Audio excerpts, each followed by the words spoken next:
The alley behind Miller's Diner reeked of rotting food and diesel fumes, a smell that 11-year-old Emma Cole had learned to breathe through her mouth to avoid. The winter morning hung gray and heavy over Pine Ridge, Montana, the kind of cold that settled into bones and refused to leave.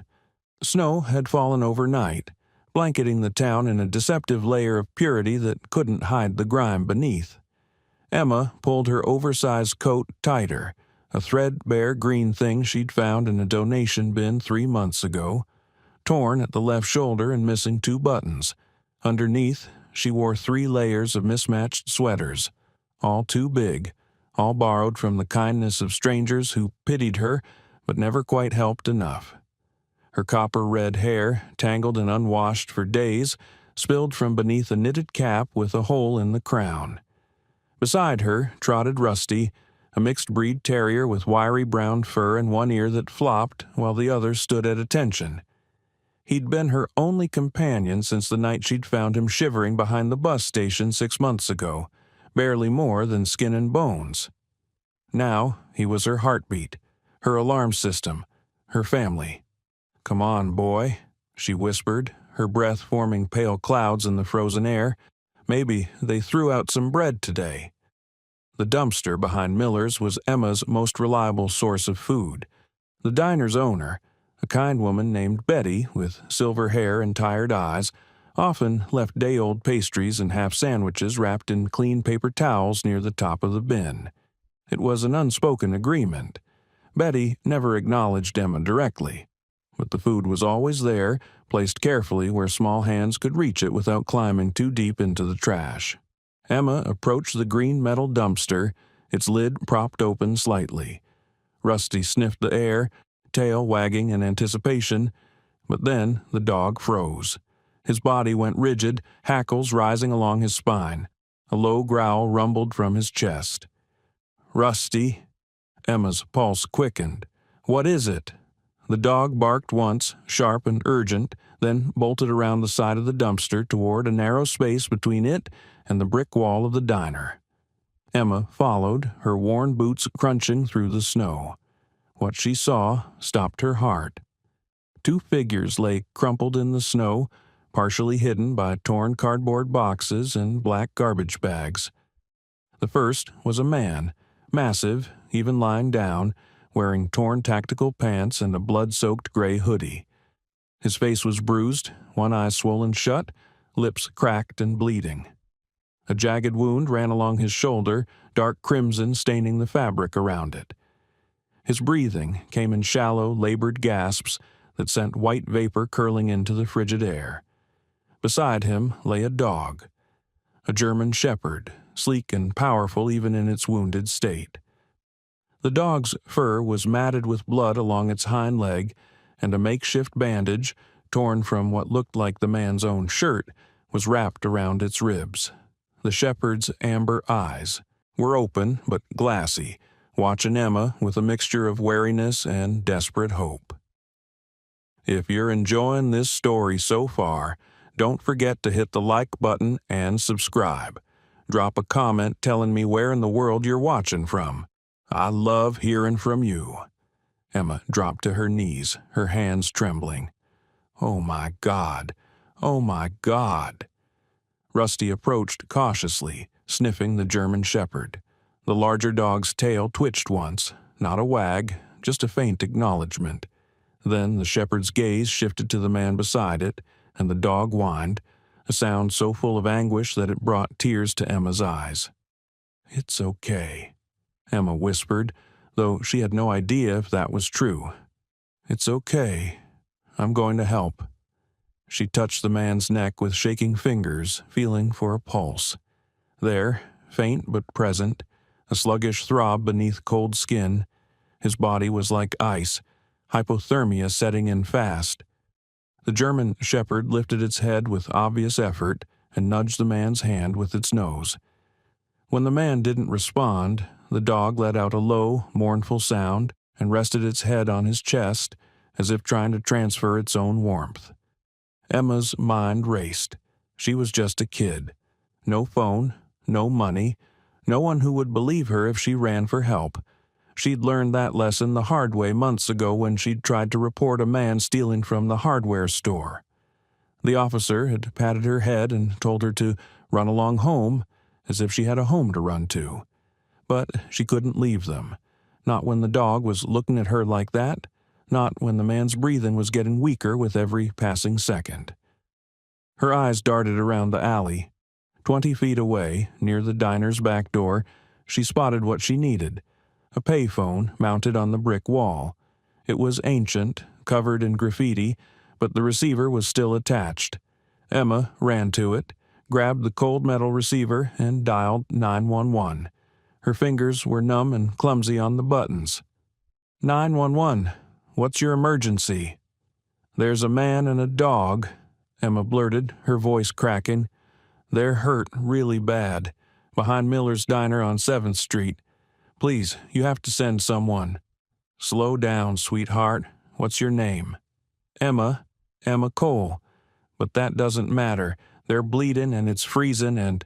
Okay, Emma, stay calm. Is the man conscious? Barely. He's not moving. The dog is hurt too. Please hurry. Help is on the way. Stay on the line with me. Emma let the receiver dangle by its cord and ran back to the man and the dog. She stripped off her coat, the only real warmth she had, and laid it over the man's chest. The German shepherd watched her with those intelligent amber eyes, and for a moment Emma could have sworn the dog understood. It's okay, she whispered again, this time to the shepherd. Help is coming. The dog shifted slightly, pressing its body closer to the man despite its own obvious pain. Rusty curled up on the man's other side, adding his small warmth to the effort. Together, the three of them, 2 dogs and 1 homeless girl, formed a barrier against the cold, holding on until the sirens began to wail in the distance. Emma didn't know it yet, but the man lying in the snow was Lieutenant Commander Ethan Cross, Navy SEAL, veteran of 6 deployments, recipient of 2 Silver Stars and a Bronze Star with Valor. The dog was Titan, his military working dog partner, trained in explosives detection and tactical assault, and what had brought them to this frozen alley, bleeding and broken, was a darkness that still hunted them through the streets of Pine Ridge. But for now, all that mattered was the sound of approaching sirens and the faint, desperate hope that help would arrive in time. The ambulance tore through the snow-slick streets of Pine Ridge, its siren cutting through the winter quiet like a blade. Emma stood pressed against the brick wall of the alley. Rusty clutched to her chest, watching as paramedics swarmed around the man and the dog. Male, mid-30s, multiple lacerations, severe hypothermia, possible internal bleeding, one paramedic called out, his gloved hands moving swiftly across the man's body. Pulse is weak but steady. We need to move now. A second paramedic knelt beside Titan. German shepherd, gunshot wound to the hind leg, looks like it's been field dressed. Ribs might be broken. This dog needs a vet. Stat.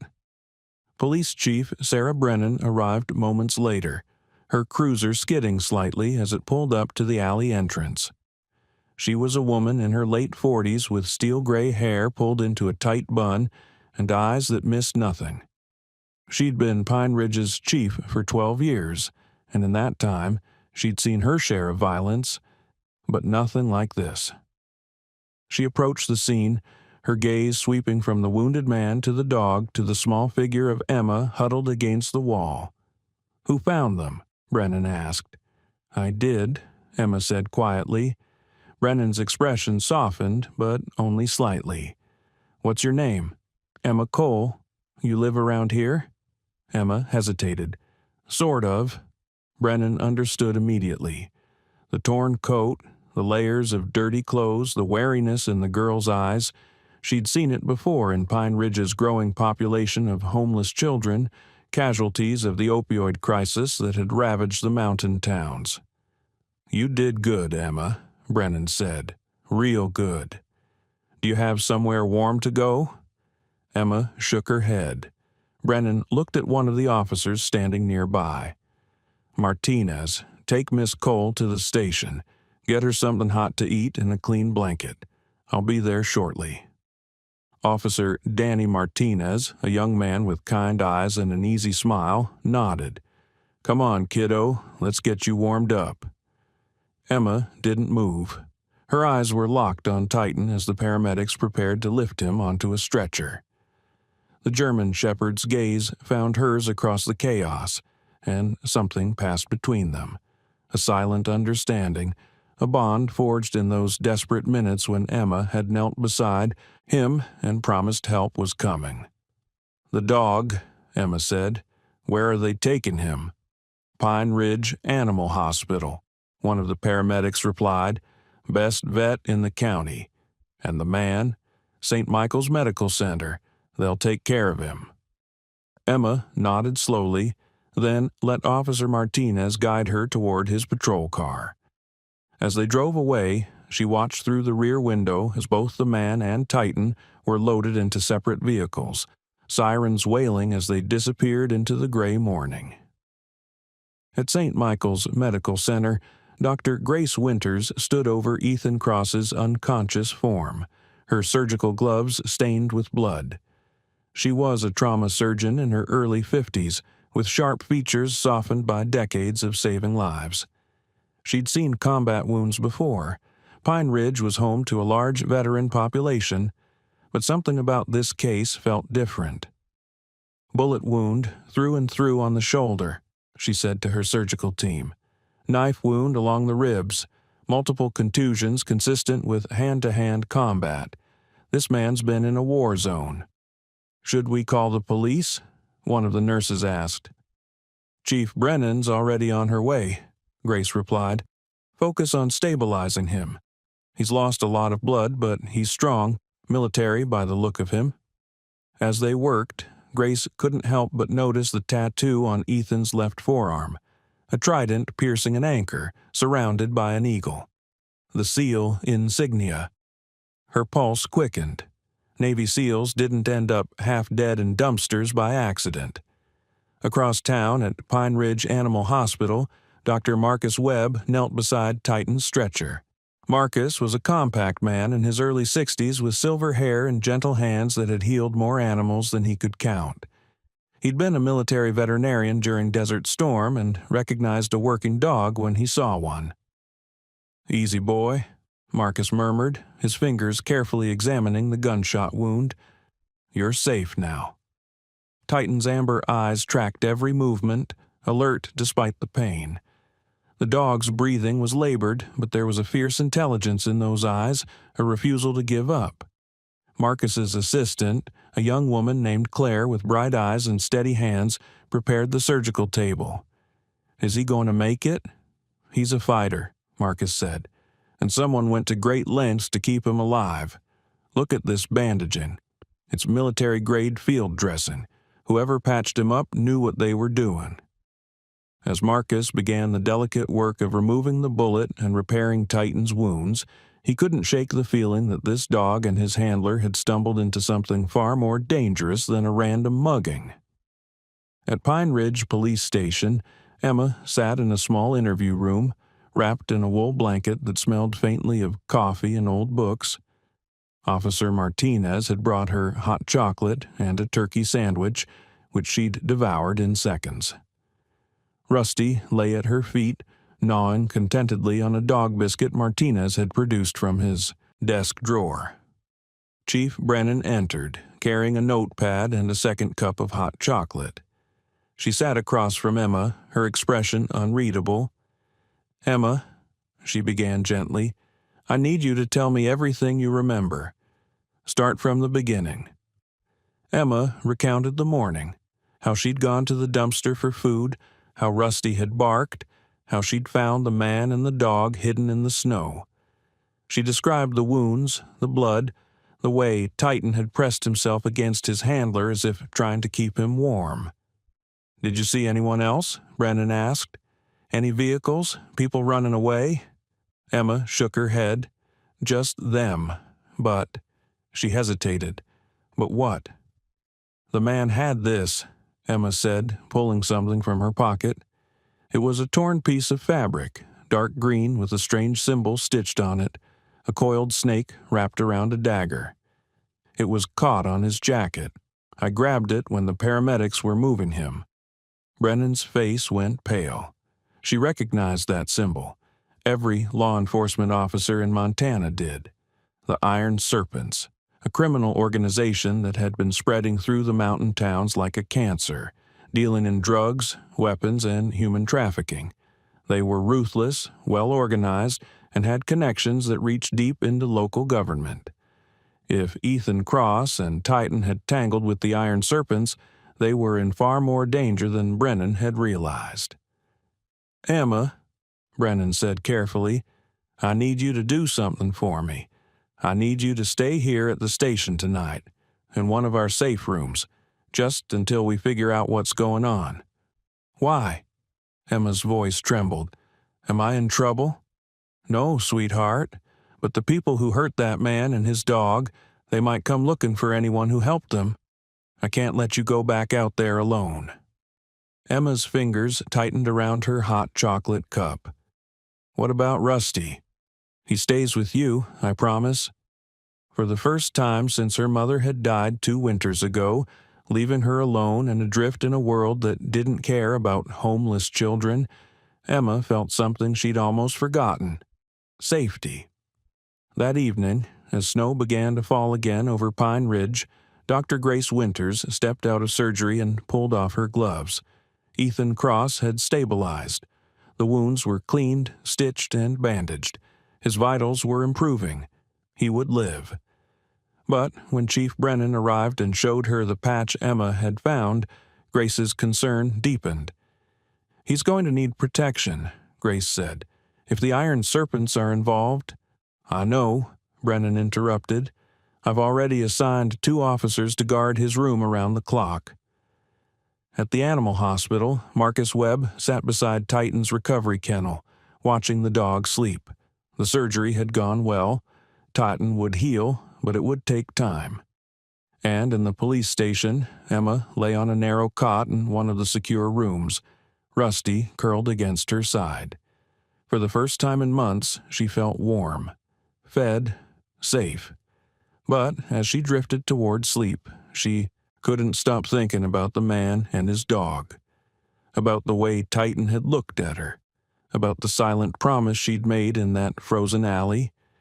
She didn't know their names, didn't know their story, but she knew, with a certainty that settled deep in her bones, that she would see them again. And when she did, nothing would ever be the same. Dawn broke over Pine Ridge in shades of gray and silver, the sun struggling to pierce the heavy cloud cover. Inside St. Michael's Medical Center, Ethan Cross's eyes fluttered open for the first time in 18 hours. Pain crashed over him immediately. Sharp, burning pain in his shoulder and ribs, a dull throb in his head. His vision swam before focusing on the sterile white ceiling above him. Machines beeped steadily nearby, and the antiseptic smell of the hospital filled his nostrils. Where was he? His last clear memory was of the ambush. The warehouse on the outskirts of town where he and Titan had been tracking a weapons shipment linked to the Iron Serpents.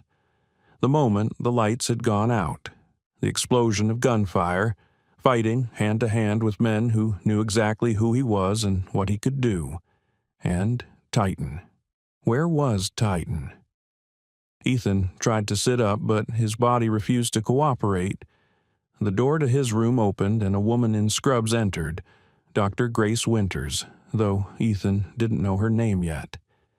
"Easy," Grace said, moving quickly to his side. "You've been through hell. Don't make my surgical work go to waste." "Where?" Ethan's voice came out as a rasp. He swallowed, tried again. "Where's my dog?"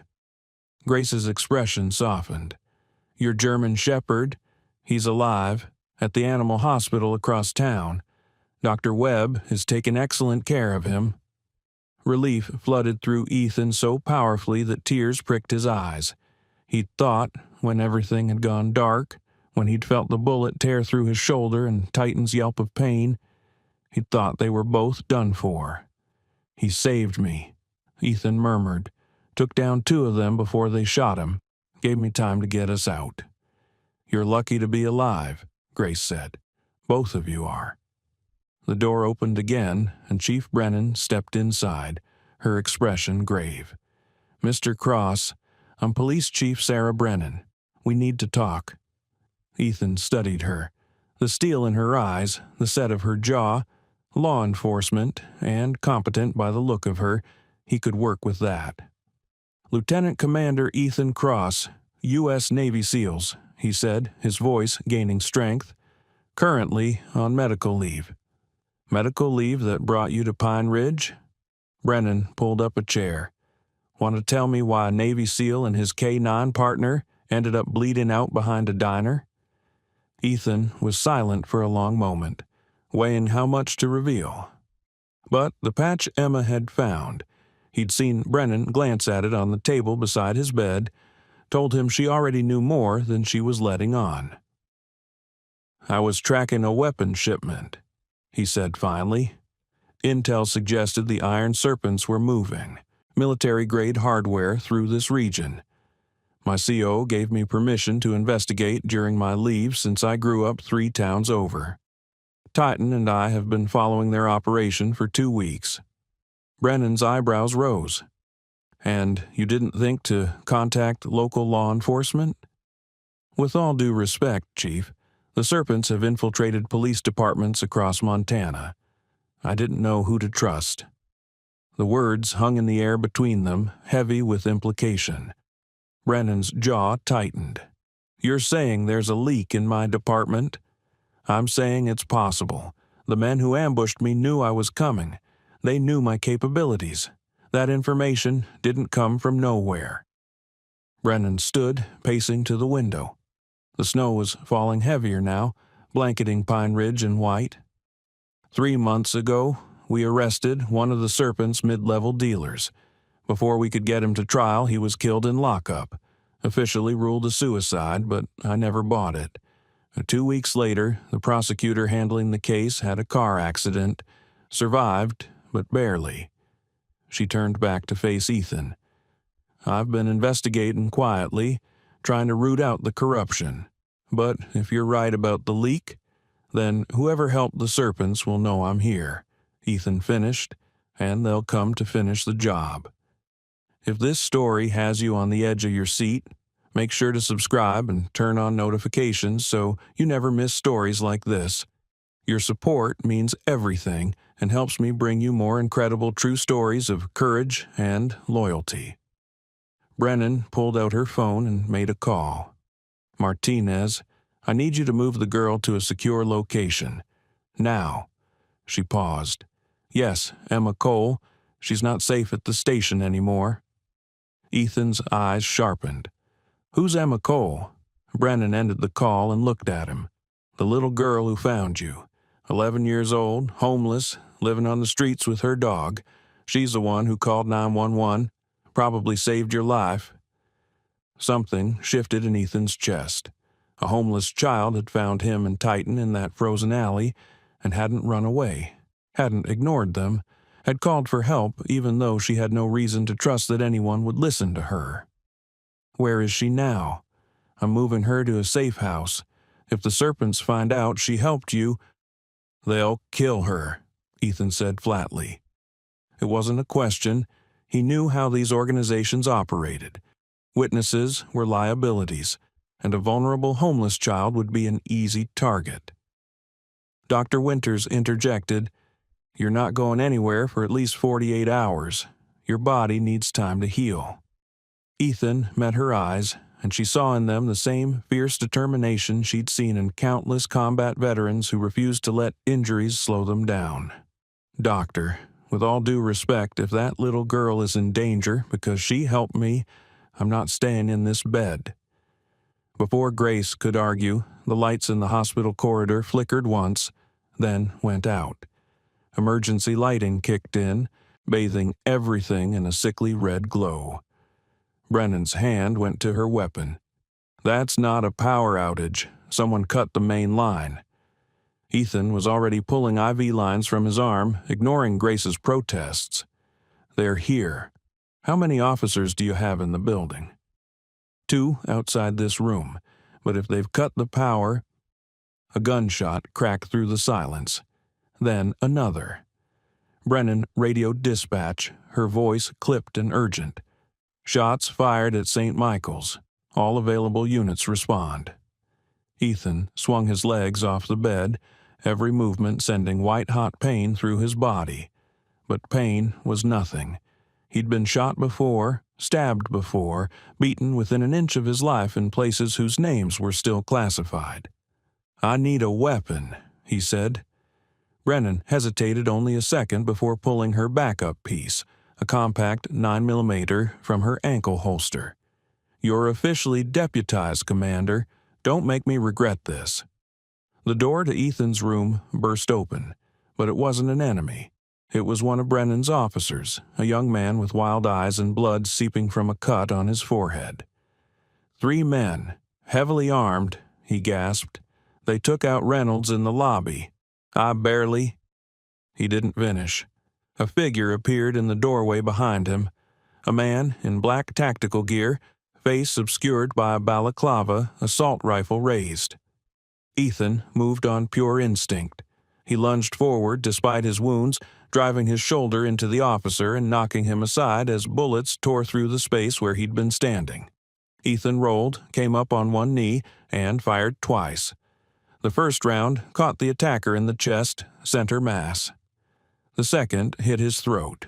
The man dropped, gurgling, blood pooling on the hospital floor. "Jesus Christ," the young officer breathed. Ethan was already moving to the fallen attacker, checking his gear. "Chief, call your safe house. Tell them to lock down and move the girl." Brennan was already dialing, but the call wouldn't connect. Lines jammed. They're blocking communications. Ethan cursed. "Then we go to her. Now." "You can barely walk," Grace protested. Ethan met her eyes, and she saw something in them that made her step back. Not cruelty, but an absolute, unwavering resolve. "That little girl saved my life," he said quietly. "I don't leave people behind. Ever." More gunshots echoed through the hospital corridors. Screams followed. The attack wasn't just about killing Ethan. It was about sending a message, creating chaos, eliminating anyone connected to him. Brennan made a decision. Martinez took Emma to the old Riverside cabin. "It's 20 minutes out of town, hidden in the woods. If we can get to my vehicle..." "Lead the way, Chief." They moved as a unit, Brennan at point, Ethan covering the rear despite his injuries, the young officer, whose name was Davies, in the middle. Grace stayed behind to coordinate with the hospital's security and help evacuate patients. The hospital had descended into chaos. Nurses herded patients into rooms and locked doors. Security guards exchanged fire with attackers in the main lobby. The emergency lights cast everything in hellish red shadows. Brennan led them through a service corridor that bypassed the main conflict zones. They emerged into the parking garage, cold air hitting them like a slap. "There," Brennan pointed to her unmarked vehicle. They were 10 feet away when a black SUV screeched around the corner, tires squealing on the concrete. Doors flew open and 4 men emerged, all armed, all moving with military precision. Ethan didn't hesitate. He shoved Brennan toward her vehicle. "Get to the girl. I'll hold them." "You can't. Now!" Brennan knew better than to argue with that tone. She and Davies sprinted for the car as Ethan took cover behind a concrete pillar and opened fire. His body screamed in protest with every movement, but his hands were steady. 2 shots, 2 men down. The remaining attackers scattered, taking cover behind vehicles. Brennan's car roared to life. She pulled alongside Ethan's position, passenger door flying open. "Get in!"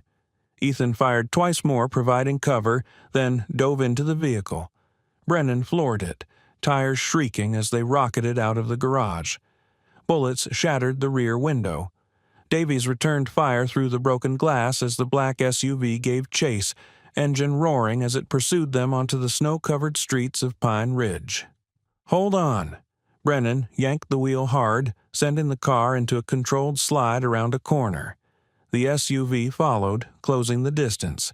Ethan twisted in his seat, took aim through the shattered rear window, and fired at the SUV's tires. One shot, two, the third connected. The SUV's front tire exploded, sending it into a fishtail spin. It crashed into a parked delivery truck with a sound like thunder. Brennan didn't slow down. She pushed the car harder, racing toward the edge of town where snow-covered pines stood sentinel over frozen roads. "How far to the cabin?" Ethan asked, ejecting his empty magazine and loading a fresh one from Davy's belt. 15 minutes at this speed. They'll have people waiting. These guys aren't amateurs." Brennan's knuckles were white on the steering wheel. "I know."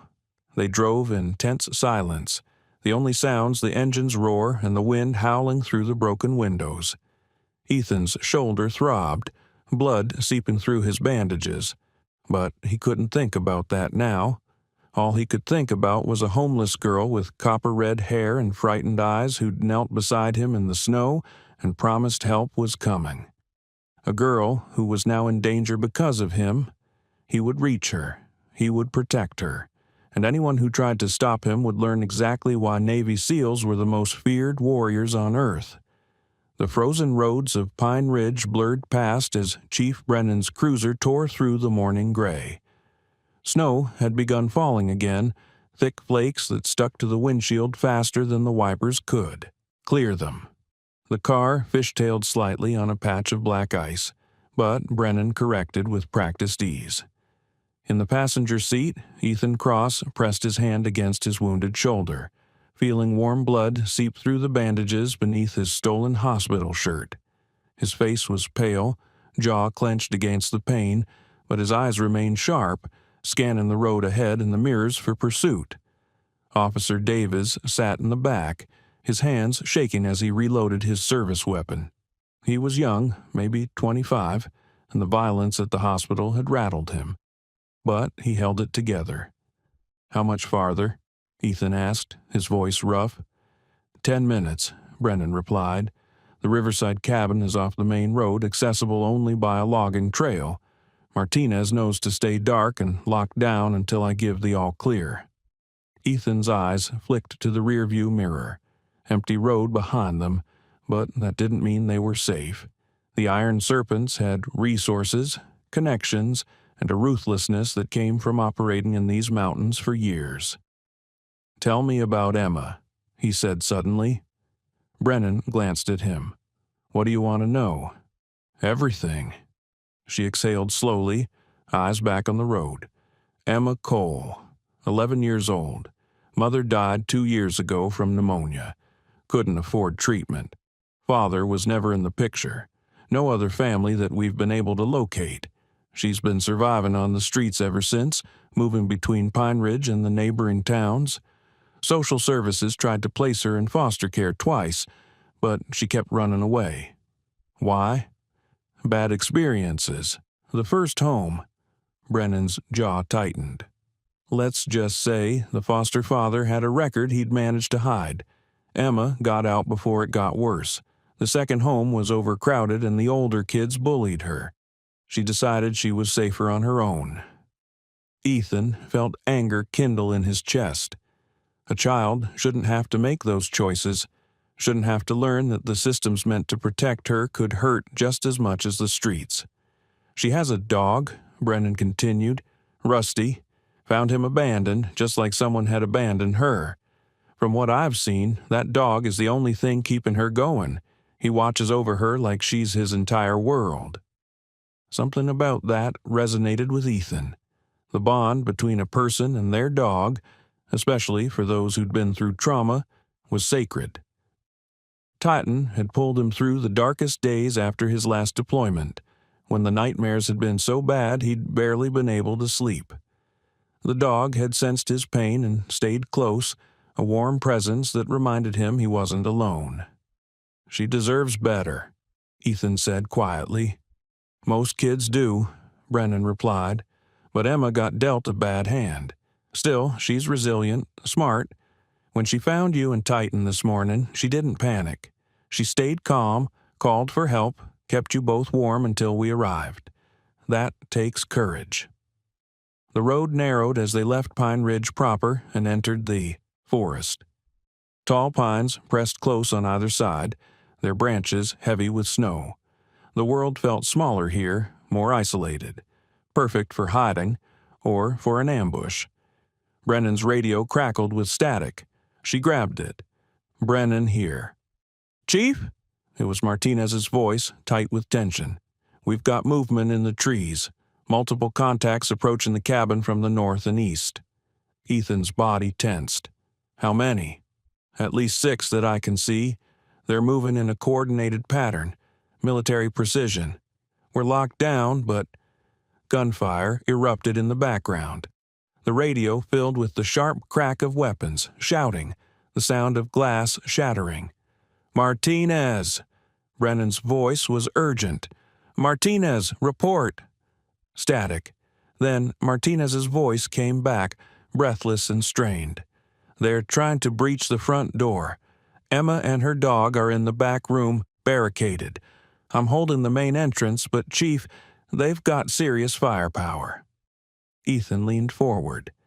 "Tell him to fall back to Emma's position. Barricade the interior door, put furniture against it. Make them work for every inch." Brennan relayed the instructions. Martinez acknowledged, and the radio went silent except for the distant sound of gunfire. "Step on it, Chief," Ethan said. Brennan was already pushing the cruiser to its limit, the engine roaring as they tore around curves in the icy logging trail. Trees flew past in a blur. The car slid on a patch of ice, rear end swinging out, but Brennan corrected and accelerated harder. 3 minutes, she said through gritted teeth. Ethan checked his weapon. 5 rounds left in the magazine, 1 spare mag from Davies. Not nearly enough, but it would have to do. His shoulder burned like fire, and he could feel the stitches pulling with every breath. But pain was just information. He'd fought through worse. "Davies," Ethan said, turning to look at the young officer, "when we get there, you stay with Chief Brennan and cover the entrance. I'm going in through the back window to reach Emma." Davies nodded, his face pale but determined. "Yes, sir." "And Davies," Ethan's voice was firm but not unkind, "you did good at the hospital. You kept your head when it mattered. Keep doing that, and we'll all get through this." Some of the fear left Davies' eyes, replaced by a flicker of confidence. "Thank you, sir." The cabin came into view, a small, weathered structure of timber and stone, smoke rising from its chimney. It looked peaceful, almost serene under the falling snow.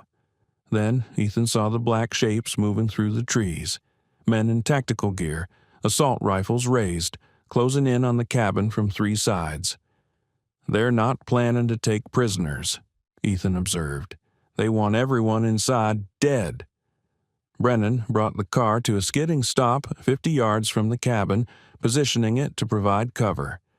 "Let's make sure that doesn't happen." They burst from the vehicle. Brennan and Davies took positions behind the cruiser, weapons, trained on the approaching attackers. Ethan moved low and fast despite his injuries, circling around the cabin's perimeter toward the back. Gunfire erupted.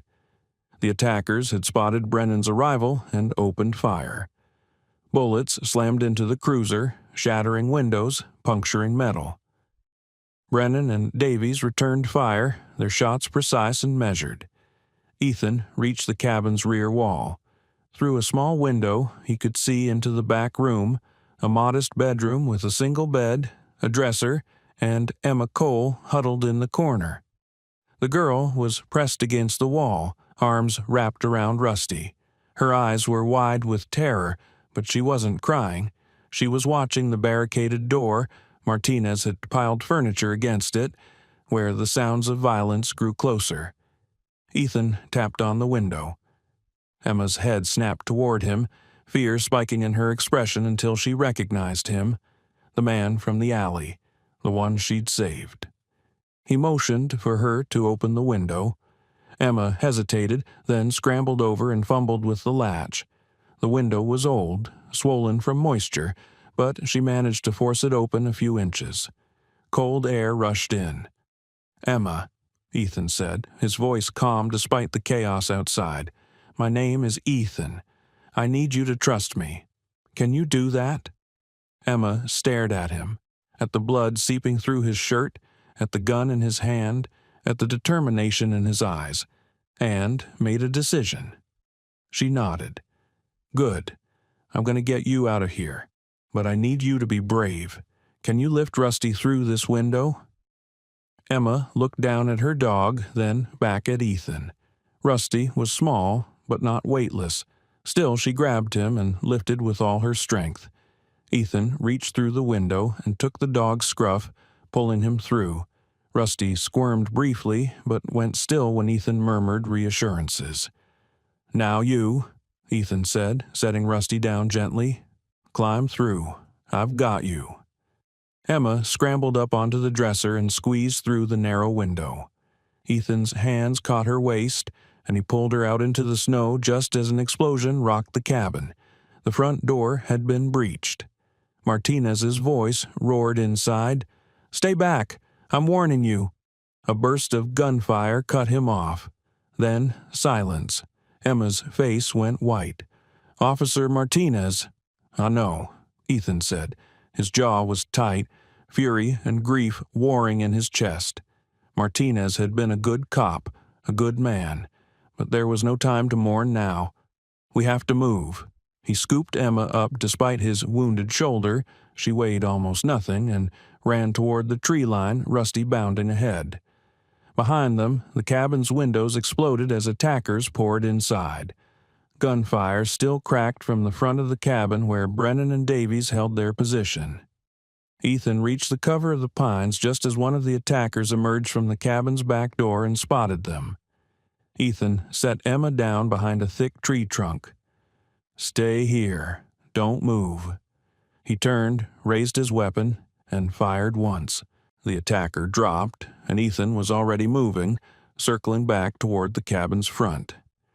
He emerged behind the attacker's position. 3 men focused on suppressing Brennan and Davies, their backs to Ethan. He moved like a ghost, silent and deadly. The first man never saw him coming. Ethan's knife, a combat blade he'd taken from the hospital attacker, slid between the man's ribs. The second turned at the sound of his partner falling, and Ethan put 2 rounds center mass. The third tried to run, but Davies's shot caught him in the leg and Ethan finished him. The silence that followed was deafening. Brennan rose from behind the cruiser, weapon still raised, sweeping for threats. When she saw Ethan, her shoulders sagged slightly with relief. "Emma?" "Safe, in the tree line with her dog." "Martinez?" Ethan's expression darkened. "We need to check." They moved cautiously into the cabin, weapons raised. The interior was a war zone. Furniture overturned, walls riddled with bullet holes, blood streaked across the floor. Martinez lay near the barricaded door, his weapon still clutched in his hand. He'd taken multiple rounds to the chest. His eyes were open, but unseeing. Brennan knelt beside him, her hand trembling as she closed his eyes. He had a wife, 2 kids. Davies turned away, his shoulders shaking. Even Ethan, who'd seen more death than he cared to count, felt the weight of this loss. But there was no time to grieve. Not yet. "We need to move," Ethan said. "There could be more coming, and this location is compromised." Brennan stood, her face hard as stone. "Where do we go?" "Somewhere they won't expect. Somewhere isolated where we can regroup and figure out our next move." A voice spoke from the doorway. "I know a place." They turned. Emma stood there, Rusty at her side, her face pale but determined. "There's an old ranger station, deep in the woods, past Black Pine Ridge. No one uses it anymore. I slept there sometimes when it was really cold." Ethan studied her. "How far?" 2 hours on foot through the forest. Maybe less if we're fast." It was risky. Ethan was wounded, bleeding, running on adrenaline and willpower, but staying here was certain death. We take the cruiser as far as we can, Brennan decided. Then we go on foot. Emma, you're navigating. The girl nodded, a flicker of pride breaking through her fear. For the first time in her life, adults were listening to her, trusting her. As they piled into the damaged cruiser, Brennan driving, Davies and Emma in the back, Rusty on Emma's lap, Ethan riding shotgun with his weapon across his knees, snow continued to fall over the blood-stained cabin and the bodies that would soon be discovered. The Iron Serpents had made their move. They'd killed a good cop, attacked a child. And as Ethan Cross looked at Emma Cole through the rearview mirror, this brave, broken little girl who'd saved his life, he made a silent promise. They would pay for all of it, every single one. The damaged cruiser crawled through increasingly narrow forest trails, branches scraping against the sides like skeletal fingers. Snow fell heavier now, reducing visibility to mere yards. The engine rattled ominously. Bullets had damaged something vital, but Brennan coaxed it forward through sheer determination. Emma sat pressed against the window in the back seat, Rusty's warm body clutched to her chest. Her eyes tracked the passing trees with the precision of someone who'd learned to navigate by memory and instinct. "Turn left at the split oak," she said quietly, "the one that looks like it was hit by lightning." Brennan followed the instruction, guiding the struggling vehicle down an even narrower path. The cruiser bucked over rocks and exposed roots. "How much farther can we drive?" Ethan asked, his hand pressed against his shoulder. Blood had soaked through the makeshift bandage Davies had applied, dark red spreading across the fabric. "Maybe another mile," Brennan replied. "After that, the forest gets too dense for the car." In the back seat, Officer Davies kept watch through the shattered rear window, his service weapon ready. His hands were steadier now, the initial shock of violence fading into focused alertness. Combat had a way of sorting people out, those who froze and those who adapted. Davies was proving to be the latter. "Emma," Ethan turned to look at her, "how did you find that ranger station, the one we're heading to?" Emma's fingers tightened in Rusty's fur. "Last winter was really cold. Coldest I remember. Rusty and I were looking for somewhere to sleep where we wouldn't freeze. I found the station by accident following deer tracks. The door was broken, so we could get inside. There was still some firewood in the stove. Did anyone else know about it? I don't think so. Everything was covered in dust. Old calendars from like 10 years ago, it was like everyone just forgot it existed." Perfect, Ethan thought. A forgotten place was exactly what they needed. The cruiser's engine coughed violently. Smoke began to seep from beneath the hood. "That's it," Brennan said. "We're done." She brought the vehicle to a stop in a small clearing. When she tried the radio, only static answered. They were beyond the range of Pine Ridge's communication systems, and the Serpents' jamming signals likely extended this far. They were on their own. Everyone exited the cruiser. The cold hit immediately, a biting wind that cut through clothing and wrapped around exposed skin like icy claws. Emma pulled her threadbare coat tighter, but it did little to keep out the chill. Ethan noticed. Without a word, he shrugged off the heavy winter jacket Brennan had retrieved from the cabin. It had belonged to Martinez, but the officer wouldn't need it anymore. Ethan draped it over Emma's shoulders. It was far too big, hanging almost to her knees, but it was warm. "I'm fine," he said when Emma opened her mouth to protest. "I've been through worse than a little Montana snow." Emma looked up at him, this wounded warrior who'd somehow become her protector, and something shifted in her chest. A feeling she'd thought died with her mother. Safety. Trust. "Thank you," she whispered. They set out on foot, Emma taking the lead with Rusty trotting ahead. The dog seemed to understand the urgency. His ears pricked forward, occasionally glancing back to make sure Emma was following. The forest was beautiful in a harsh, unforgiving way. Snow clung to every branch, muffling sound and creating a strange, otherworldly silence. Their breath fogged in white clouds. The only sounds were the crunch of snow under boots and the occasional crack of a bracken branch. Ethan moved with controlled precision despite his injuries. His body screamed protest with every step, but his face remained impassive.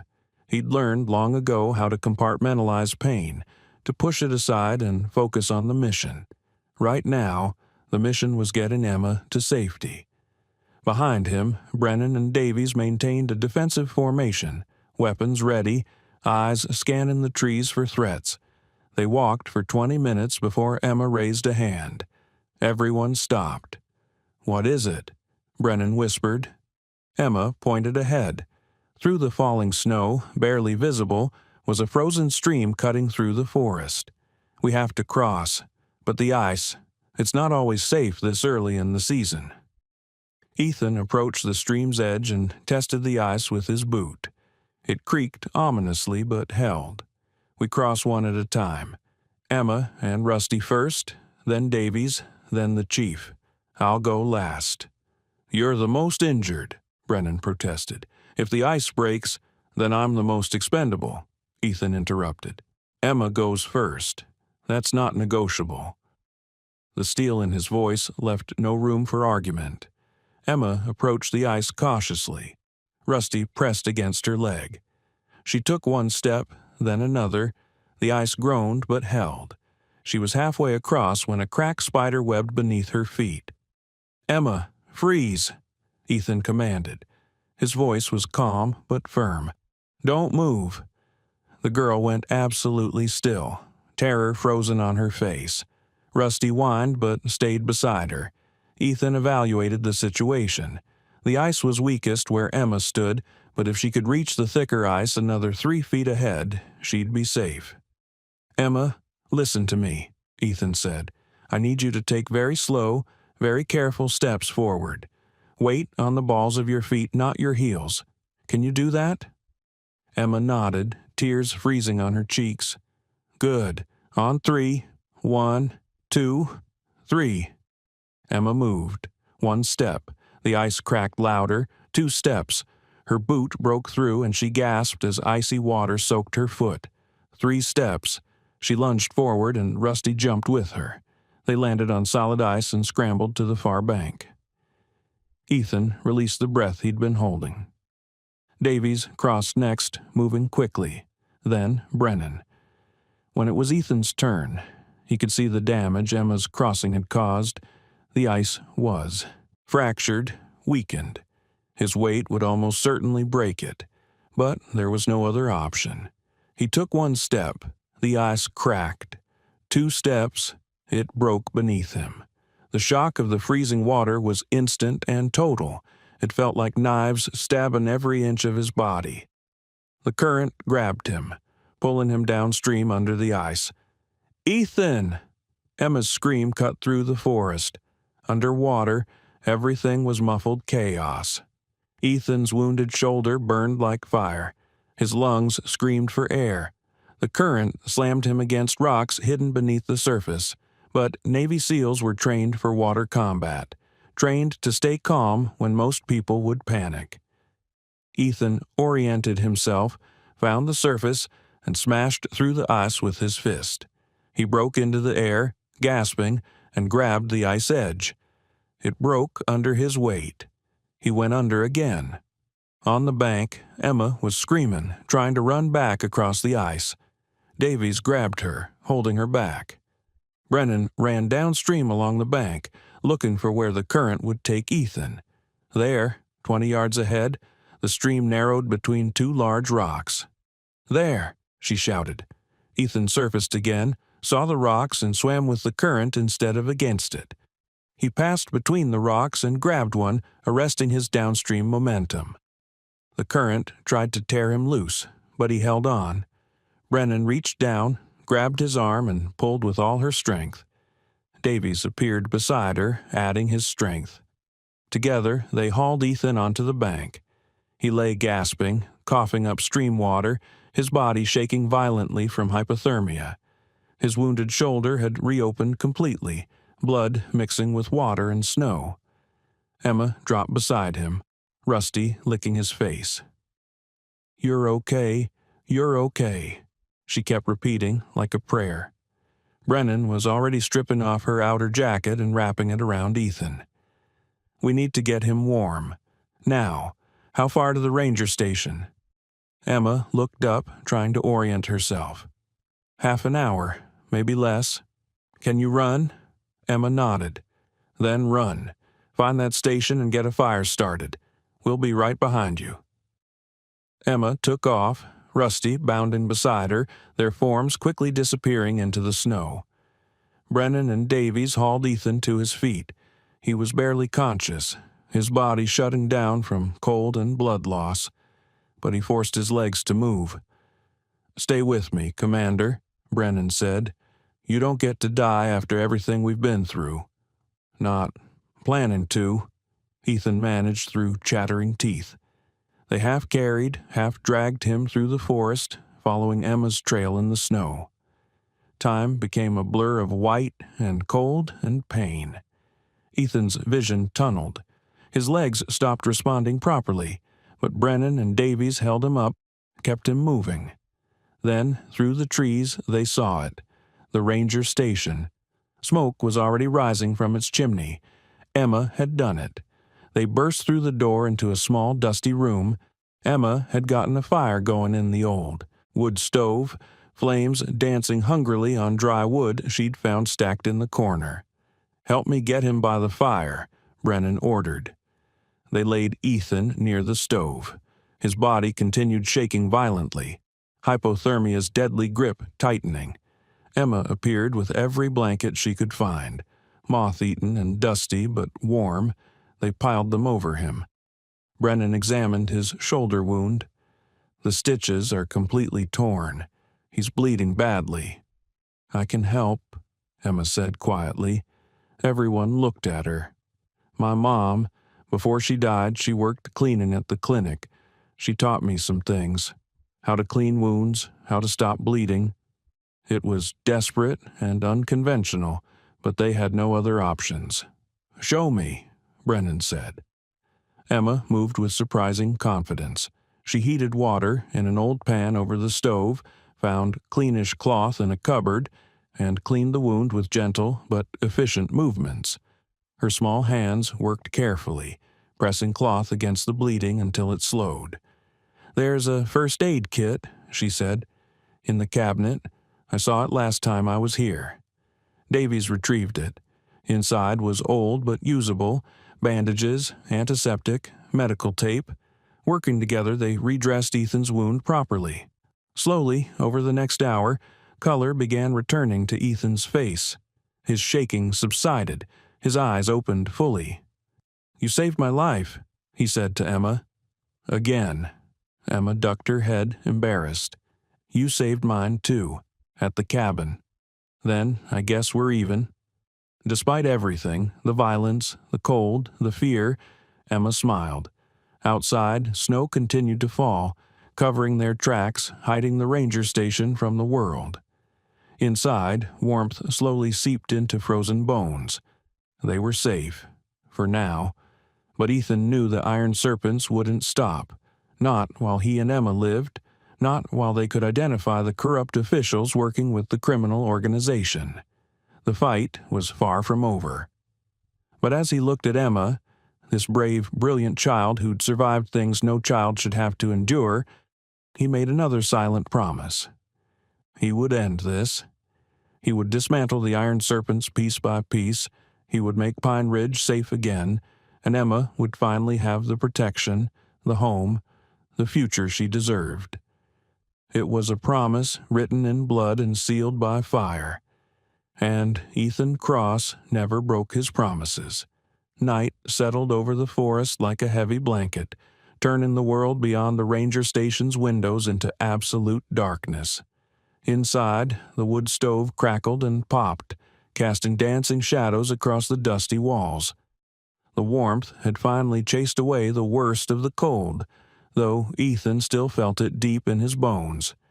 He sat propped against the wall near the fire, his shoulder freshly bandaged, a blanket wrapped around his shoulders. Emma had fallen asleep nearby, Rusty curled protectively around her small frame. The dog's eyes occasionally opened to check on her, then closed again in contentment. Chief Brennan stood by the window, keeping watch. Officer Davies had taken the first shift outside, circling the perimeter every 20 minutes to check for signs of pursuit. So far, nothing. The snow had covered their tracks completely.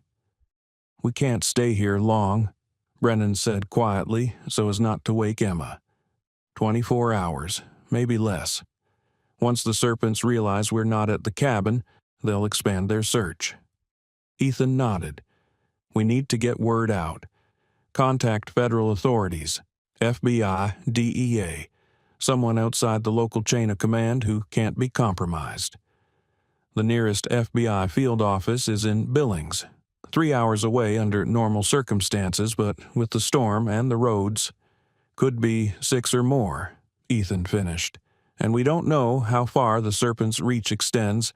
If they have connections in federal law enforcement, then we're walking into another ambush." Brennan turned from the window, her face grim. "We need leverage, something concrete that forces the system to act regardless of who's compromised." Ethan was silent for a moment, thinking. The weapons shipment I was tracking, the one that led me to the warehouse where Titan and I were ambushed. I have photos, serial numbers, shipment manifests, all stored on an encrypted drive. "Where?" "Hidden in Titan's tactical vest, at the animal hospital." Brennan's eyebrows rose. "You hid evidence in your dog's gear?" "Best place I could think of. Nobody searches a wounded K9's equipment thoroughly. They're too focused on treating the animal." "We need that drive," Brennan said. "With that evidence, we can bypass the local authorities entirely. Take it straight to the U.S. Attorney's Office, maybe even military CID since it involves stolen military hardware. Which means we need to get back to Pine Ridge, to the animal hospital." "Where the Serpents will be watching," Brennan countered. "They know Titan is your partner. They'll expect you to try to reach him." "Then we make sure we're ready for them." A soft sound made them both turn. Emma had stirred awake, her eyes reflecting the firelight. Rusty raised his head, alert. "I heard you talking," Emma said quietly, "about going back to town. To get the dog, Titan?" Ethan nodded. "He's my partner, and he has something we need to stop the bad people." Emma sat up slowly, wrapping Martinez's jacket tighter around herself. "The animal hospital is on Maple Street, right? Near the library?" "You know it?" "I know the whole town," Emma said with a hint of pride. "I had to survive. I know which stores throw out food at what times, which alleys are safe, which roofs you can sleep under without getting caught. I know all the back ways, the places people don't watch." Brennan moved closer, crouching to Emma's eye level. "Emma, what are you saying?" "I'm saying I can help. I can get you into that hospital without anyone seeing. There's a way in through the old maintenance tunnels under Main Street. They're supposed to be sealed, but some of the grates are loose. I used them last winter when it was too cold to stay outside." Ethan and Brennan exchanged glances. "Absolutely not," Ethan said firmly. "It's too dangerous. You've already been through enough." Emma's jaw set in a stubborn line that reminded Ethan of soldiers he'd commanded, the ones who'd follow orders but would argue their case first. "You won't find the tunnels without me. They're hidden, and most of the entrances are blocked, and even if you do find them, you'll get lost. It's like a maze down there." "Emma, you saved me," Emma interrupted, her voice stronger now. "At the cabin, you came for me even though you were hurt. Even though you could have run away and been safer. You came back." Her eyes shimmered in the firelight. "Nobody's ever come back for me before. Not ever. So if you're going to risk your life again, I'm helping. That's final." The determination in her voice was absolute. Ethan recognized it because he'd felt it himself countless times, the bone-deep need to repay a debt, to protect those who'd protected you. Brennan looked at Ethan. She has a point. We're running blind in Pine Ridge. The Serpents know the town as well as local law enforcement does. Better, probably. But Emma knows it in a way they don't. From the bottom up, from the shadows. Ethan wanted to argue. Every instinct screamed against putting a child in danger. But another part of him, the tactical part, the part that had kept him alive through impossible odds, knew that Emma's knowledge could mean the difference between success and death. "Okay," he said finally, "but you follow orders. When I say move, you move. When I say hide, you hide. And if things go wrong, you run.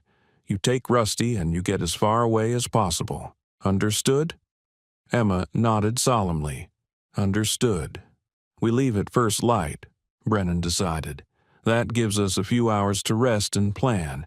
Davies and I will alternate watch shifts. Emma, you and Rusty get some sleep. We'll need you sharp." But Emma didn't lie back down. Instead, she looked at Ethan with those old, wise eyes that had seen too much for 11 years. "Can I ask you something?" "Of course. Why did you come to Pine Ridge? You're not from here. You could have been anywhere. Why here?" Ethan was quiet for a moment, memories flickering through his mind like old photographs. "I grew up in a town like this. 3 towns over, actually. Small, mountain, tight-knit. My father worked at the lumber mill. My mother was a teacher." He paused. "When I was 16, a criminal organization moved into our town, started dealing drugs, laundering money, corrupting officials. It destroyed everything. Good people lost their businesses. Families fell apart. My father—" He stopped, the words catching in his throat. "He tried to fight back," Ethan continued softly. "He organized other mill workers, tried to push the criminals out. They killed him for it, made it look like an accident at the mill. Everyone knew the truth, but no one could prove it. No one would help." Emma's hand found his, small and warm. "I joined the Navy the day I turned 18, Ethan said. "Became a SEAL because I wanted to be strong enough, skilled enough, to protect people who couldn't protect themselves. To make sure what happened to my town, to my father, didn't happen to others." He met Emma's eyes. "That's why I'm here. Because I heard the Iron Serpents were operating in Pine Ridge, and I thought maybe I could stop them before they destroyed this place the way they destroyed mine." "Did they?" Emma asked. "Destroy your town?" "Eventually. It's a ghost town now. Boarded up buildings, empty streets. Everyone who could leave did. Everyone else just gave up." Emma's grip on his hand tightened. "Pine Ridge won't end up like that. We won't let it." The simple certainty in her voice, a homeless 11-year-old declaring that she wouldn't let her town die, struck something deep in Ethan's chest. "No," he agreed. "We won't." Dawn came slowly, gray light filtering through the ranger station's grimy windows. Emma woke first, as she always did, a habit learned from months of sleeping in places where being caught could mean getting moved along or worse. She fed small sticks to the dying fire, coaxing it back to life, then found a dented pot and melted snow for water. The adults stirred as the fire grew. Davies came in from his watch shift, his face red from the cold but alert. They shared a meager breakfast of protein bars from the ancient first aid kit and the melted snow water. It wasn't much, but it would have to do. "We need a plan," Brennan said, spreading a hand-drawn map on the floor. She'd sketched it from memory. Pine Ridge's street layout, major buildings, known serpent territory. The animal hospitals here, in the medical district, relatively open, lots of sight lines. Hard to approach without being seen. Emma studied the map, then pointed to a spot 3 blocks away. "The tunnel entrance I know is here, behind the old Barton Hotel. It's been closed for years, but the basement is still accessible through a broken window. From there, we can reach the maintenance tunnels that run under Main Street. She traced her finger along an invisible line. The tunnels connect to the hospital's old heating system. There's a grate in the basement level that leads directly to the storage area where they keep medical supplies and equipment. I've never been inside the hospital, but I've seen the grate from the tunnel side. "How do you know all this?" Davies asked, genuinely impressed. Emma shrugged. "You learn things when you're trying to stay warm and hidden. The tunnels were built in the 1940s when they thought there might be bombing or something. Most people forget they exist." Ethan studied the map, his tactical mind already working through the operation.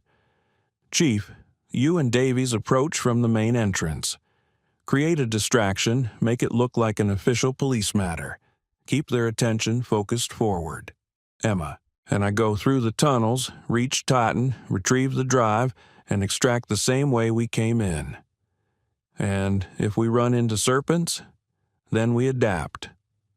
Ethan's voice was cold, the voice of a man who'd planned and executed hundreds of operations in hostile territory. "But our priority is the evidence. Everything else is secondary." "Even Titan?" Brennan asked carefully. Ethan's jaw tightened. "Titan knows the mission comes first. He always has." But Emma saw the pain in his eyes when he said it, and she understood. Soldiers and their dogs weren't just partners, they were family. The idea of leaving Titan behind was killing Ethan, even if he'd do it to save lives. They spent the next hour preparing. Brennan checked her weapon, redistributed ammunition. Davies radioed the police station on a secure frequency, or as secure as possible, and got a status update.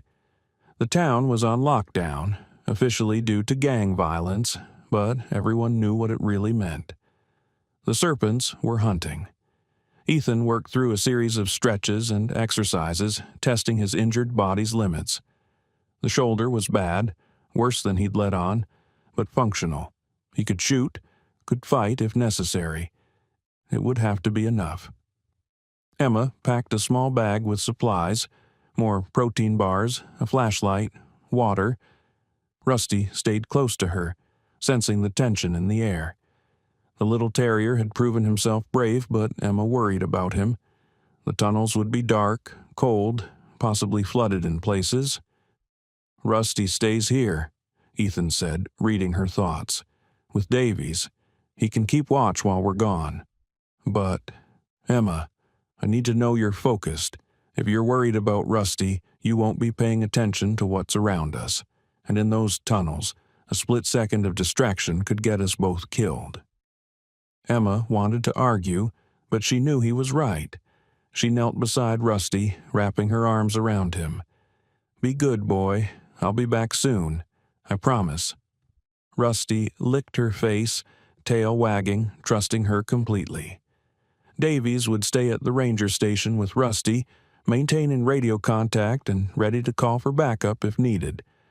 It was the safest option for the dog and gave them someone outside the operation who could sound the alarm if things went wrong.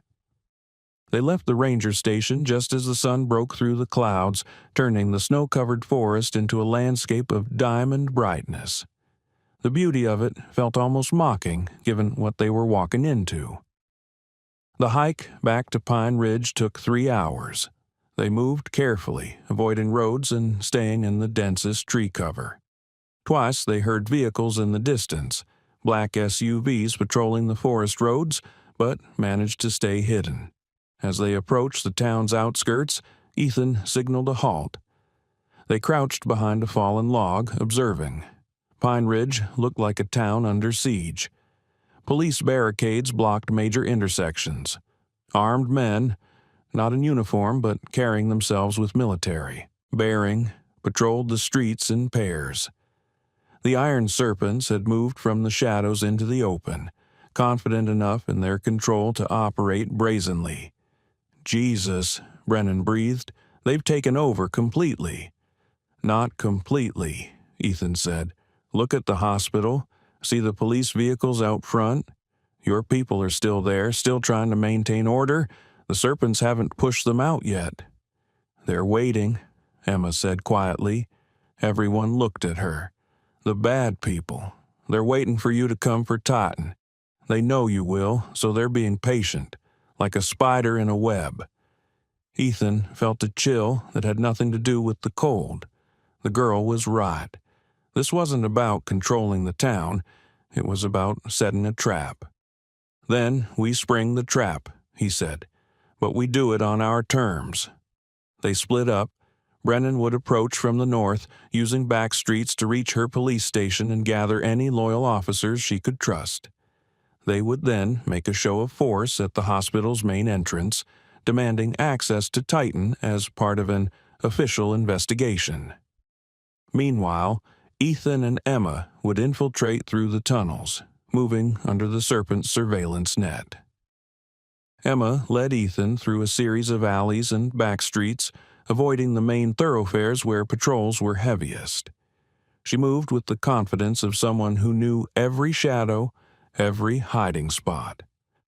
When a patrol passed too close, she pulled Ethan into a recessed doorway, pressing close to the wall until the danger passed.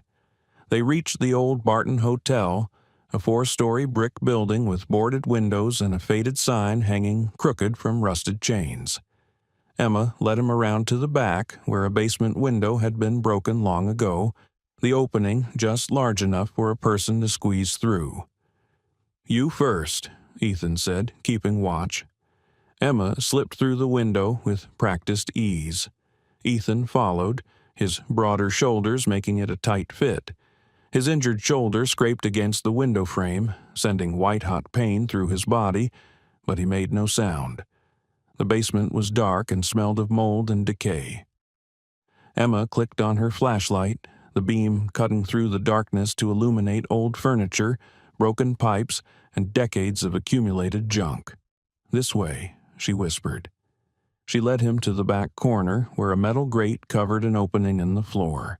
Together, they pried it up, the metal protesting with a squeal that made them both freeze, listening for any response. Silence. Below the grate was darkness and the sound of dripping water. A metal ladder descended into the black. "The tunnels," Emma said. "We need to go down about 20 feet, then head east. The hospital's about 4 blocks that way." Ethan peered into the darkness. It was tight, claustrophobic, potentially flooded or collapsed in places. Everything his training told him to avoid, but it was their only shot. "I'll go first this time," he said. "If there's danger, I want to hit it before it reaches you." Emma nodded, understanding. Ethan descended the ladder, his flashlight clenched between his teeth, weapon in his good hand. The metal was slick with moisture, and his wounded shoulder protested every movement. But he made it to the bottom, a narrow concrete tunnel barely 5 feet high, forcing him to hunch over. Water covered the floor, ankle deep and freezing. The smell was worse down here: sewage, rot, and something else. Something that made the hair on the back of Ethan's neck rise. Emma climbed down after him, landing lightly beside him. "East," she said, pointing into the darkness. "Follow me." They moved through the tunnels, their flashlight beams dancing across brick walls covered in decades of grime and graffiti. The water grew deeper in places, reaching mid-calf. Strange sounds echoed, dripping, scraping, the occasional scurry of rats. Emma navigated with absolute certainty, turning at intersections, ducking through low passages, stepping over collapsed sections. This was her domain, her territory. Here she was the expert, and Ethan followed her lead. They'd been walking for 20 minutes when Emma suddenly stopped, raising a hand. Ethan froze, weapon coming up instinctively. She pointed ahead. In the darkness, a faint glow, artificial light spilling through a grate. "That's it," Emma whispered. "The hospital basement." They approached cautiously. Through the grate, they could see a storage room, metal shelves stacked with supplies, cardboard boxes, industrial cleaning equipment. and no people. Ethan examined the grate. It was secured with old bolts, rusted but still solid. He pulled a multi-tool from his pocket and began working on them, twisting slowly to minimize noise. The first bolt came free, then the second. The third was stubborn, the metal seized with rust. Ethan applied more pressure, and the bolt sheared off with a sharp crack that echoed through the tunnels. They both froze, listening. Footsteps. Above them, in the hospital. Someone walking across the floor, stopping, listening. "Did you hear something?" A voice, male, gruff. "Probably rats," another voice replied. "This place is old as hell." "Better check anyway. Boss said to be thorough." The footsteps came closer, descending stairs, heading toward the basement. Ethan made a split-second decision. He pushed Emma back into the shadows of the tunnel, then positioned himself beside the grate, weapon ready. The basement door opened. Light spilled down the stairs, followed by a figure, a large man in tactical gear, assault rifle slung across his chest, flashlight sweeping the room. The beam passed over the storage shelves, the boxes, and came to rest on the grate. The guard frowned, noticing the removed bolts. He approached, kneeling down, reaching for the radio on his belt. Ethan moved. He shoved the grate up and outward, the metal edge catching the guard under the chin, snapping his head back. Before the man could react, Ethan was through the opening, his knife finding the guard's throat, not killing, but pressing hard enough to convey absolute seriousness. "Make a sound, and you die," Ethan whispered. "Understood?" The guard nodded frantically, eyes wide with terror. "How many of you in the hospital?" "4. 2 on the main floor, 1 at the rear entrance, me down here." "Where's the German Shepherd, the K9? "Recovery room, 3rd floor." Ethan's mind raced. 4 hostels, multiple floors, unknown layout. Not ideal odds, but he'd faced worse. "Radio your partner," Ethan commanded. "Tell him you found rats. Everything's clear. Do it naturally, or I'll slit your throat and take my chances." The guard's hand trembled as he brought the radio to his lips. "This is Mitchell. Just rats in the basement. All clear." "Copy that," came the reply. Ethan brought the butt of his weapon down on the guard's temple, just hard enough to knock him unconscious. The man crumpled. Ethan dragged him behind the shelves, zip-tied his hands and feet with supplies from his own tactical vest, and gagged him with torn fabric. Emma climbed through the grate, her eyes wide. "You didn't kill him." "I don't kill unless I have to," Ethan said. "He's just doing a job, even if it's for the wrong people." They moved to the basement stairs. Ethan went first, weapon raised, moving with the silent precision that had been drilled into him through years of training. Emma followed, staying close, trusting him completely. At the top of the stairs was a door. Ethan pressed his ear against it, listening. Silence. He eased it open a crack. Beyond was a corridor. White walls, fluorescent lights, the sterile smell of a hospital. Empty. They slipped through, Emma closing the door silently behind them. A sign on the wall indicated recovery rooms were on the 3rd floor, accessed by elevator or stairs. The elevator would be suicide. Enclosed space, no escape route, likely monitored. Stairs it was. They found the stairwell and began climbing. 2nd floor, then 3rd. Each step felt like it took hours, every creak of the metal stairs amplifying in Ethan's ears. The 3rd floor door had a small window. Ethan peered through and saw the corridor beyond. More white walls, more fluorescent lights, and one guard standing outside a room halfway down the hall. The recovery room where Titan was being kept. Ethan assessed the situation. The guard was alert, professional, scanning the corridor regularly. No way to approach unseen, and if shooting started, the other guards would respond within seconds. He needed a distraction. As if reading his thoughts, the radio on the unconscious guard's belt suddenly crackled to life. It was Brennan's voice, loud and authoritative, coming from the hospital's main entrance. "This is Chief Brennan, Pine Ridge PD. I'm here on official business to interview the K-9 in your custody as part of an ongoing investigation. Open this door immediately." Perfect timing. The guard in the corridor stiffened, his hand going to his radio.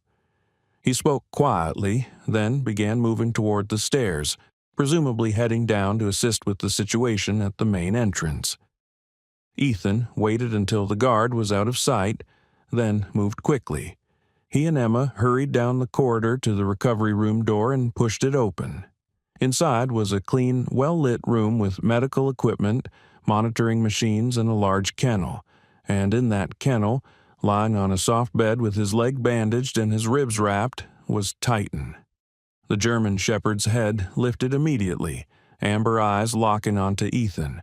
The dog's tail began to wag, slowly at first, then faster. A soft whine escaped Titan's throat, not pain, but recognition. Joy. Ethan crossed the room in 3 strides and dropped to his knees in front of the kennel. His hands found the latch, opened it, and Titan struggled to his feet despite his injuries. They met in the middle. Warrior and dog, partners reunited. Titan pressed his head against Ethan's chest, and Ethan wrapped his arms around the dog, feeling the solid warmth of him, the steady heartbeat. "I know, boy," Ethan whispered, his voice thick with emotion. "I know. I'm here. I've got you." Emma watched from the doorway, tears streaming down her face. She'd never seen anything like this, the pure, absolute love between a man and his dog. It reminded her of her bond with Rusty, but magnified 100 times. Ethan pulled back slightly, checking Titan's wounds. Dr. Webb had done excellent work. The bullet wound was clean, stitched, and healing well. The ribs would take time, but the dog was strong. "Can he walk?" Emma asked. "He can do anything I ask him to," Ethan replied, "but I'll carry him if I have to." He found Titan's tactical vest hanging on a wall hook, the same vest Titan had been wearing during the ambush. Ethan's hands moved quickly, checking the hidden compartment in the vest's lining. There, a small, sealed plastic case containing a USB drive. The evidence: photos, documents, shipping manifests, serial numbers from the weapons shipment, everything they needed to bring down the Iron Serpents and their corrupt allies. Ethan pocketed the drive, then helped Titan out of the kennel. The dog moved stiffly but gamely, determined not to show weakness. "Good boy," Ethan murmured. "Let's get you out of here." They moved back into the corridor. Ethan carried Titan's tactical vest. Emma stayed close, and Titan limped between them, his eyes alert despite his injuries. They'd almost reached the stairwell when the door burst open and a guard appeared, one of the 2 from the main floor, alerted by his partners that something was wrong. The guard saw them and reached for his weapon. Titan moved faster than his injuries should have allowed. The dog lunged, teeth bared, 80 pounds of trained aggression. He hit the guard's arm just as the weapon came up, jaws clamping down on the wrist. The gun clattered to the floor. The guard screamed, trying to shake Titan off. Ethan closed the distance and delivered a precise strike to the guard's temple. The man went down hard, and Titan released, limping back to Ethan's side. "Good boy," Ethan said, checking the dog for reopened wounds. Titan's tail wagged despite the pain. Alarms began to wail throughout the hospital. They were out of time. "Run," Ethan commanded. They ran. Or rather, Emma ran. Ethan jogged despite his injuries, and Titan did his best to keep up, his limp more pronounced now. Down the stairs, through the corridors, guards shouting behind them, footsteps pounding closer. They burst into the basement, Emma leading the way to the grate.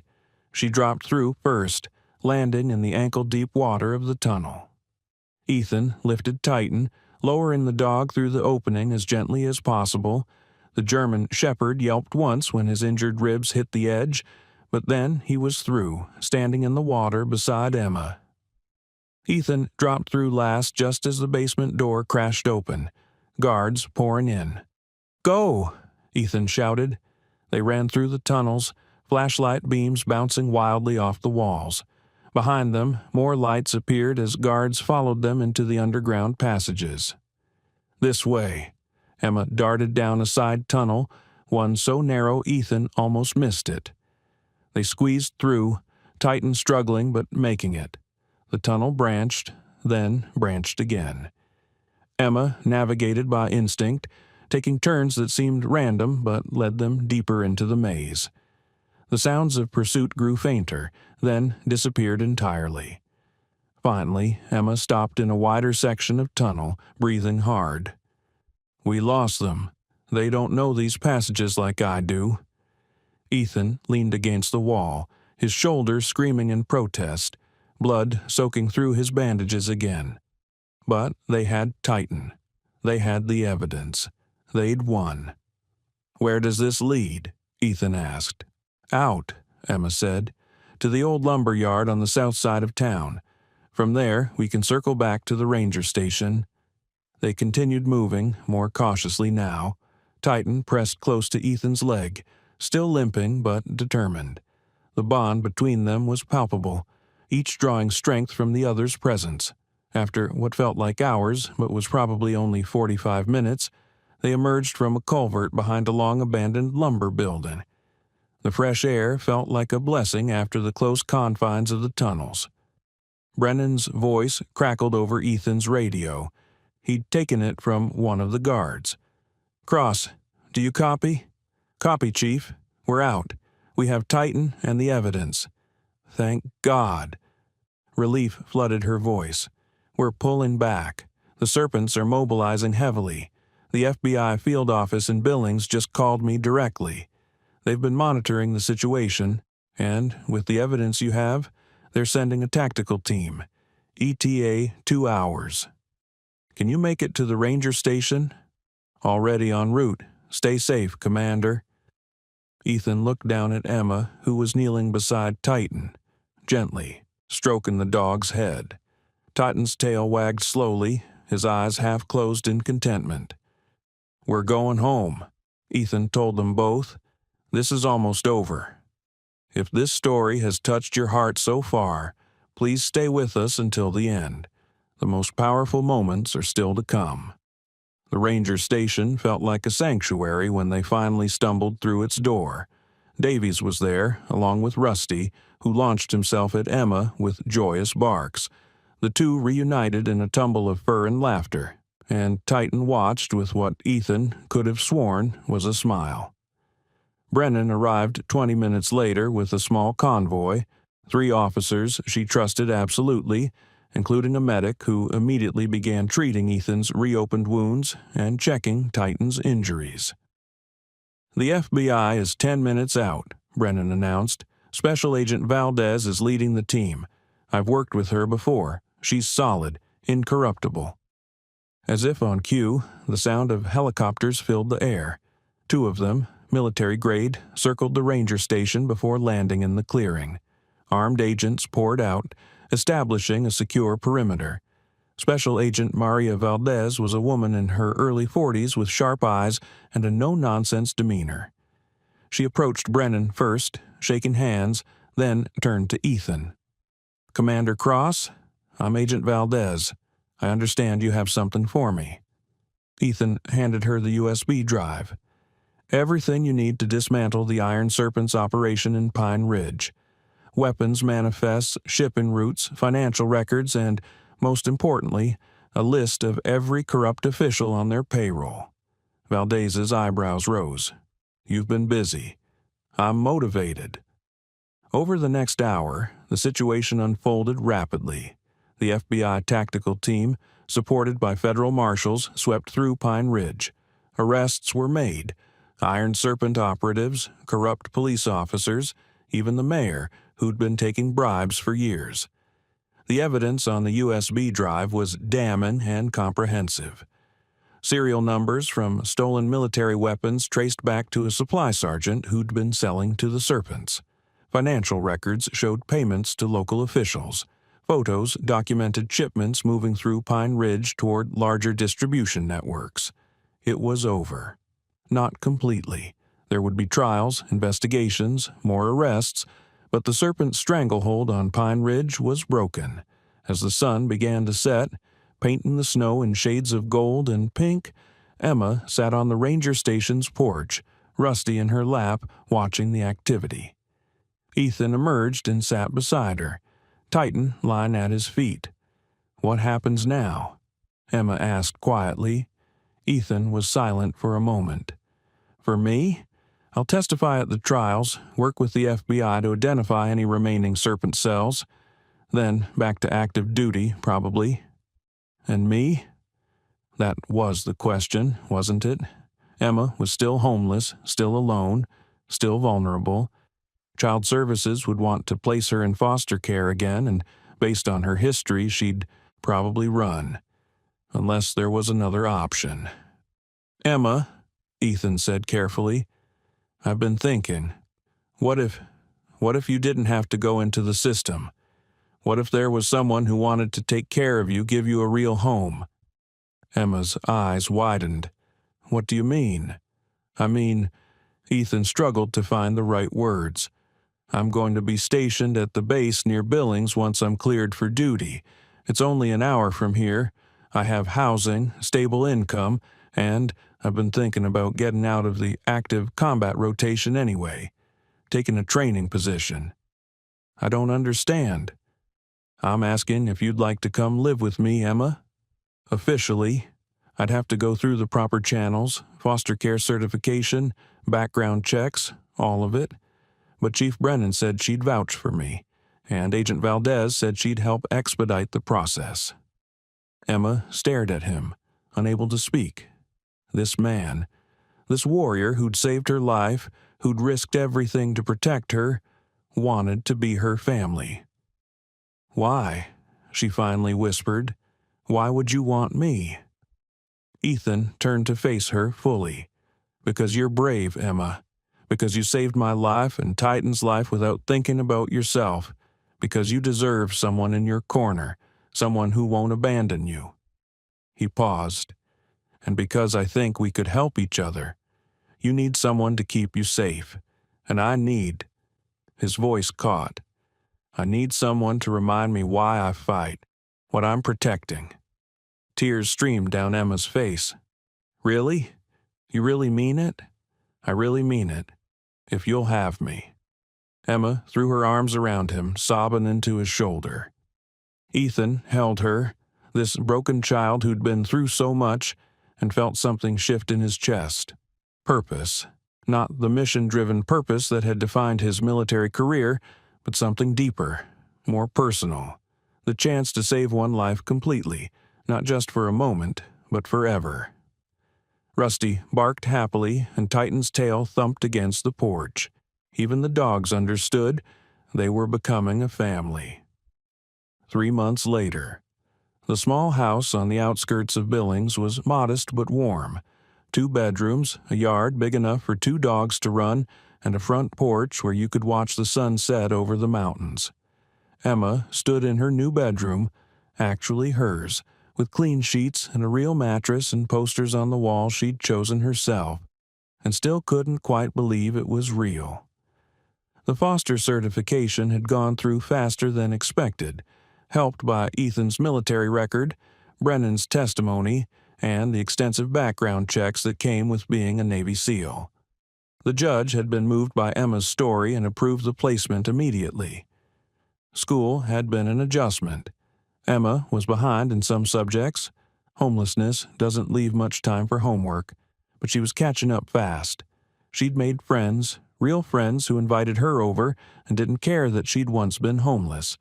Ethan had transitioned to a training position at the base, teaching young SEALs the skills that had kept him alive through 6 deployments.